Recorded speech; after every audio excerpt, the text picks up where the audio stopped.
हैं गया में आज भी पिंडदान रेत से क्यों किया जाता है? कहा जाता है एक बार स्वयं माता सीता ने श्राद्ध कर्म करते हुए फल्गु नदी को श्राप दिया था। लेकिन क्यों?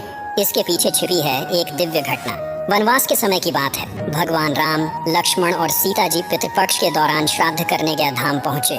वहाँ श्राद्ध के लिए आवश्यक सामग्री जुटाने राम और लक्ष्मण नगर की ओर चले गए। उधर श्राद्ध का पवित्र समय बीतने लगा और सीता जी का मन व्याकुल हो उठा। तभी अचानक राजा दशरथ की आत्मा सीता जी के समक्ष प्रकट हुई और बोली, बेटी, मुझे मोक्ष पाने के लिए पिंडदान चाहिए।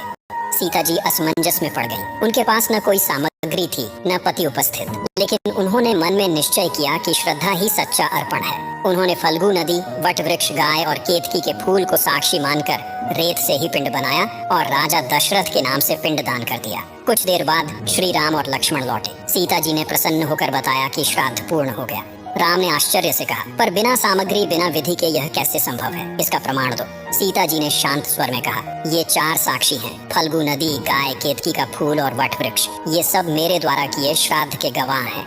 पर जब श्री राम ने इनसे पूछा, फल्गु नदी, गाय और केतकी के फूल, तीनों ने सत्य से मुंह मोड़ लिया। सिर्फ वट वृक्ष ने सत्य की रक्षा की और कहा, हाँ, मैंने देखा है, सीता ने ही स्वयं पिंड दान किया था। तब सीता जी ने आंखें बंद की और दशरथ जी का स्मरण किया। उसी क्षण आकाशवाणी गूंजी, राम, यह सत्य है, सीता ने ही अपने पवित्र भाव से मुझे पिंडदान दिया।